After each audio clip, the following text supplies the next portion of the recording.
আমাৰ সমাজত ড্ৰাগছৰ প্ৰৱণতা নিতৌ বাঢ়ি অহা আমি দেখা পাইছো আৰু বহুত সময়ত মাদক দ্ৰব্যৰ সেৱনেও আমাৰ যুৱক সমাজক লক্ষ্য ভ্ৰষ্ট কৰা আমি দেখা পাইছো। এনে পৰিৱেশত যদি ল'ৰা ছোৱালীয়ে সৰুৰে পৰা খেলা ধূলাৰ লগত জড়িত হৈ পৰে, এই ল'ৰা ছোৱালীয়ে এই ধৰণৰ বিষাক্ত বিভিন্ন কথা বতৰাৰ পৰা নিজকে আঁতৰাই ৰাখিব পাৰিব।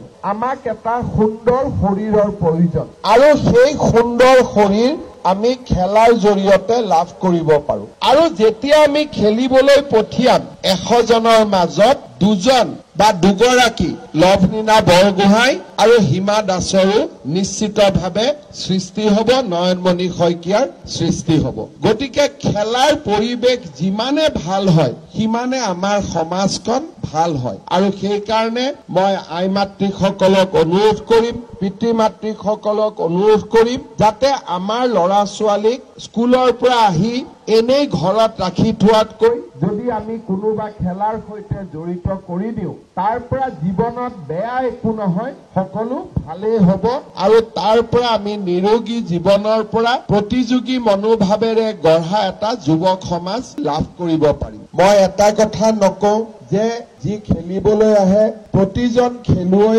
লাভলীনা বৰগোহাঁই হ'বগৈ, প্ৰতিজন খেলুৱৈ নয়নমণি শইকীয়া হ'বগৈ। কিন্তু ইয়াৰ মাজতে আমি এটা কথা অনুভৱ কৰিম যে যেতিয়া শৈশৱতে ল'ৰা ছোৱালীক খেলাৰ প্ৰতি, সংস্কৃতিৰ প্ৰতি আগ্ৰহ জন্মে, কালচাৰেলে হওক স্পৰ্টছে হওক, এই দুইটা দিশৰ প্ৰতি যেতিয়া আকৃষ্ট হয়, ল'ৰা ছোৱালীয়ে জীৱনত কেইটামান বহুত ডাঙৰ গুণ খেলৰ জৰিয়তে আয়ত্ত কৰে, যাক সাধাৰণতে আমি খেলা ধূলা নকৰা এই যুৱক সমাজৰ মাজত দেখিবলৈ নাপাওঁ। প্ৰথমতে যদি আমি খেলিবলৈ আহোঁ তেতিয়াহ'লে আমাৰ জীৱন নিৰোগী হ'ব, কাৰণ খেলাৰ লগত আমাৰ যি শাৰীৰিক এক্সাৰচাইজ আদি আমি কৰোঁ, তাৰ ফলত আজি যিটো পৃথিৱী য'ত ডায়েবেটিক্স, হাৰ্ট আদি বেমাৰ সদায় বাঢ়ি গৈ আছে, নিয়মীয়া খেলৰ অভ্যাসৰ বাবে আমি সৰুৰ পৰাই যদি ল'ৰা ছোৱালীৰ মনত খেলাৰ পৰিৱেশ এটা নিৰ্মাণ কৰিব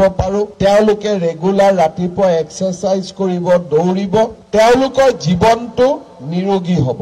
যেতিয়া আমি খেল ধেমালিৰ বাবে আগবাঢ়ি আহোঁ তেতিয়া আমাৰ বেয়া কাম আৰু বেয়া কথা চিন্তা কৰিবলৈ সময় নাথাকে। আমাৰ জীৱনটো শৃংখলাবদ্ধ হয়, জীৱনত আমি নিয়মানুবৰ্তিতা শিকোঁ। যেতিয়াই ল'ৰা ছোৱালীয়ে খেলা ধূলা নকৰে, নাচ গানৰ লগত জড়িত নাথাকে, লাহে লাহে ল'ৰা ছোৱালীয়ে এক বেলেগ ৰাস্তাৰ প্ৰতি আকৃষ্ট হয়। আমাৰ সমাজত ড্ৰাগছৰ প্ৰৱণতা নিতৌ বাঢ়ি অহা আমি দেখা পাইছো আৰু বহুত সময়ত মাদক দ্ৰব্যৰ সেৱনেও আমাৰ যুৱক সমাজক লক্ষ্য ভ্ৰষ্ট কৰা আমি দেখা পাইছো। এনে পৰিৱেশত যদি ল'ৰা ছোৱালীয়ে সৰুৰে পৰা খেলা ধূলাৰ লগত জড়িত হৈ পৰে, এই ল'ৰা ছোৱালীয়ে এই ধৰণৰ বিষাক্ত বিভিন্ন কথা বতৰাৰ পৰা নিজকে আঁতৰাই ৰাখিব পাৰিব।